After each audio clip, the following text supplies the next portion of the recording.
Radhika SV.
వైజాగులో IBI బ్యాంకుకు సంబంధించిన ATM సెంటర్స్లో ఎవరో గుర్తు తెలియని వ్యక్తి గత 3 నెలలుగా డూప్లికేట్ కార్డ్స్ ఉపయోగించి దొంగతనం చేస్తున్నాడు. ముందు కంప్యూటర్ తప్పన్నారు, ఇప్పుడేమో దొంగతనం అంటున్నారు. అనుమానం మీద 10 మందిని పోలీసులు అదుపులోకి తీసుకున్నారు. దీనికి సంబంధించిన డీటెయిల్స్ కమిషనర్ ఈ రోజు ప్రెస్కు విడుదల చేస్తారు.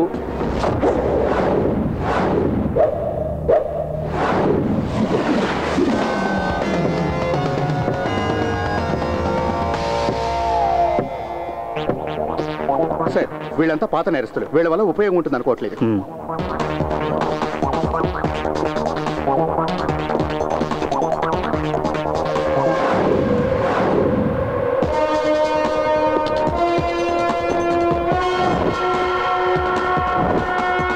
కొటేషన్ తీసుకుంటాడు, వాళ్ళు అడిగిన పని చేసి పెడతాడు. పట్టపగలు highway robberies, chain snatchings.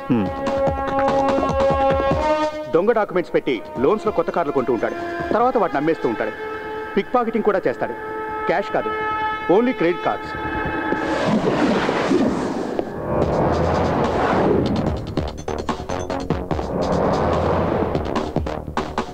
Pick pocketing main item. Bike మీద వచ్చి దొంగతనం చేస్తాడు. ఏటీఎం దగ్గర 2 జోబులు కొట్టేశాడన్న కేసులో 2 నెలలు జైలుకి వెళ్ళాడు. వదిలిపెట్టాయి. మనకు కావాల్సింది ఇలాంటి వాడు కాదు. పోతే నైట్ పెట్రోలింగ్ యాక్టివ్గా ఉంచండి. సార్. సార్, ఏంట్రా? తలబద్దలు కొట్టుకునే ఉపయోగం లేదు. ఇంత హైటెక్ దొంగతనాలు చేసే తెలివితేటలు వైజాగ్లో ఎవరికి లేవు. ఉంటే అమెరికాయలు ఉండేవాడు. చెప్పించాలి. పోండ్రా పోండి.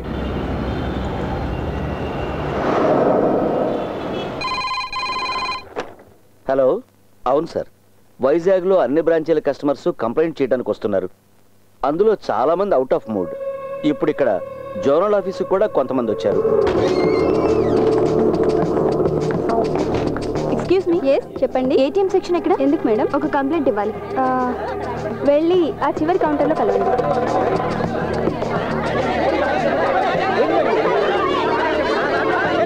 ప్లీజ్ ప్లీజ్, వినండి. ఏంటండి మీరు మాకు చెప్పేది? మా అందరికి న్యాయం కావాలి. మీ దగ్గరే ఉండేటువంటి ఏటీఎం కార్డు, మీకు మాత్రమే తెలిసిన మీ పిన్ నెంబర్. మరి మీకు తెలియకుండా మీ అకౌంట్ లో డబ్బులు ఎలా మాయమవుతాయి? అంటే ఏంటి? మేమంతా అబద్ధం చెబుతున్నామన్నా మీ ఉద్దేశం? అయ్యో, నేను అలా అనలేదు. మీరు అలా అనరు. కష్టపడి సంపాదించిన డబ్బు మీ బ్యాంకులో దాచుకున్నాం. ఇలా జరిగితే ఎలా? చెప్పండి, మాకు సమాధానం కావాలి. దయచేసి మీరు బ్యాంకును నమ్మండి. ఎవరు కూడా మీ డబ్బుల్ని నష్టపోనక్కర్లేదు. మేము మిమ్మల్ని నమ్మాలా? మీ బ్యాంకులో లోన్ తీసుకుని 2 ఇన్స్టాల్మెంట్స్ కట్టకపోతే రికవరీ కోసం మా ఇళ్ల మీదకి బోండాలను పంపిస్తారు. ప్లీజ్, అంత పానిక్ అవ్వాల్సిన అవసరం లేదు. అయితే మాకు సమాధానం చెప్పండి. నేను చెప్తున్నాను కదా, ఇన్వెస్టిగేషన్ చేయిస్తున్నాం. ఎక్స్క్యూజ్ మీ, మీరు ఇన్వెస్టిగేషన్ చేయిస్తారు. పోయిన మొత్తాన్ని మీరు తిరిగి మాకు ఇన్వెస్టిగేషన్ కంటే ముందే ఇస్తారా? ప్లీజ్, ఇలా చెప్పి చెప్పి మీరు విషయాన్ని పెద్ద చేయకండి. అకౌంట్ క్లోజ్ చేయడం అనేది ఇంతవరకు జరగనే లేదు. ఇంకా ఏం జరగాలి? ప్రస్తుతానికి నేను నా అకౌంట్ని రేపు క్లోజ్ చేయబోతున్నాను. ప్లీజ్ ప్లీజ్ ప్లీజ్ సాల్వ్ చేద్దాం, కంగారు పడకండి, సాల్వ్ చేద్దాం. తప్పగానే అరే అందరూ ఇక్కడే ఉన్నారండి, అందరికి దెబ్బడిపోయిందా?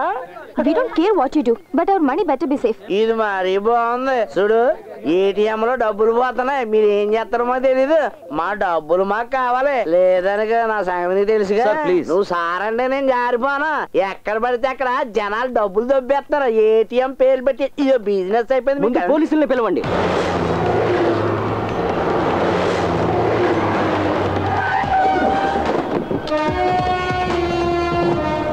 నీకెంత బొక్కడిందండి? 25,000. నన్ను అడిగితే అది పెద్ద బొక్కేం కాదు నీకు. పోలీసులు వచ్చారు. ఓయ్, నువ్వెక్కడికి వెళ్ళిపోతున్నా? ముందు మా డబ్బుల సంగతి తేల్చు. పోలీసులు వచ్చారుగా, వాళ్లే తెలుస్తారు. పోలీసులు వచ్చి ఏం పీకుతారు? జనాల మీద చేయి చేసుకుంటారు. ఏంట్రా ఆ? చేయి చేసుకోవాలా? ఆ? ఏంటి ఎక్కువగా వాగుతున్నావు? ఆ? వీడి పేరు అడ్రస్ తీసుకో. ఎందుకు సార్? నువ్వు రా రైట్. వీడి పేరు అడ్రస్ రాసుకోండి. సుందరం, సార్, వీళ్ళ విషయంలో ఏం నిర్ణయించుకున్నారు? డిపాజిట్స్ అన్ని ఇన్సూర్ అయ్యాయి సార్. పోయిన డబ్బంతా బ్యాంక్ వారికి తిరిగిస్తుంది. విన్నారుగా? విన్నాను సార్.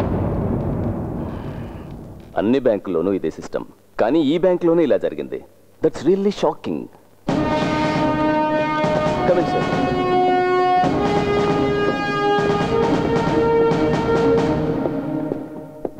వీరు bank executive director Nandakumara Madhav. Hello, please. మీ కంప్యూటర్ ఎక్స్పర్ట్స్ కనిపెట్టలేకపోయారా దీని గురించి? వేరే ఇంకెవరైనా అభిప్రాయం తెలుసుకున్నారా ఈ విషయంలో? సైంటిఫిక్ సాధ్యాసాధ్యాలు, కార్డ్ డూప్లికేషన్, ఇంకేదైనా? Get me the card. See, ఈ ఏటీఎం కార్డులో ఈ ఎలక్ట్రోమాగ్నెటిక్ టేప్ మాత్రం ఇంపార్టెంట్. కార్డుకి టేప్ అంటించడం మామూలుగా జరుగుతుంది. అలాగే ప్రతి కార్డులో ఒక 16 డిజిట్ నంబర్ ఉంటుంది. ఆ నంబర్ గురించి కస్టమర్లకు కూడా తెలియదు, ఓన్లీ కంప్యూటర్ నోస్. కస్టమర్లకు తెలిసేది కేవలం 4 డిజిట్ ఉన్న పిన్ నెంబర్ మాత్రమే. టేప్లో ఉన్న నెంబర్తో పిన్ నెంబర్ మ్యాచ్ అయితేనే క్యాష్ డ్రా చేయడం జరుగుతుంది. అలాంటప్పుడు ఇంతమంది కస్టమర్ల సీక్రెట్ నెంబర్ కనుక్కోవడం అంటే ఇట్స్ ఇంపాసిబుల్. మెషిన్ లోపల చెయ్యి పెట్టి డబ్బు తీసుకోలేంగా, ఒరిజినల్లో డూప్లికేటో కార్డు కావాలి కదా. ఎక్స్పర్ట్స్ కూడా చెప్పలేకపోతున్నారు sir. Then do one thing, వైజాగ్లో ఉన్న ఏటీఎం సెంటర్స్ అన్ని క్లోజ్ డౌన్ చేయండి. బాగుంది, చాలా గొప్ప సజెషన్. ఏంటి? పెద్ద కంపెనీలు ఎన్నింటికో ఇందులో అకౌంట్లు ఉన్నాయి. ఇది మూసేయాలా? ఇక మా క్రెడిబిలిటీ ఏముంటుంది? అంతేకాదు, ఈ కార్డు ఉపయోగించి మిగతా బ్యాంక్ ఏటీఎంలో క్యాష్ డ్రా చేస్తారు. మీలాంటి బిలో యావరేజ్ కంప్యూటర్ లిటరసీ ఉన్న వాళ్ళతో ఏం పని జరుగుతుంది? హలో, కంప్యూటర్ దొంగలైనా సముద్రపు దొంగలైనా పట్టుకోవటం పోలీసులకు తెలుసు. గోపి, సార్. డబ్బు పోగొట్టుకున్న వాళ్ళ దగ్గర స్టేట్మెంట్స్ తీసుకో. సార్. తర్వాత ఇతని దగ్గర. Okay sir. ప్రపంచ జ్ఞానం ఏమాత్రం లేని వాళ్ళు కూడా ఐపీఎస్లు అవుతున్నారు. ఎవరయ్యా ఇతను? కొత్త ఏసీపీ హారిస్ మహమ్మద్. ఈ మధ్యనే ఛార్జ్ తీసుకున్నారు, అందుకే స్పీడ్గా ఉన్నారు. ఇన్వెస్టిగేట్ చేయడానికి ఆఫీసర్ వస్తున్నాడు. అతను ఐపీఎస్ఏ, కానీ ఇప్పుడు కాదు. సైబర్ క్రైమ్ని ఇన్వెస్టిగేట్ చేసే ప్రైవేట్ ఐ.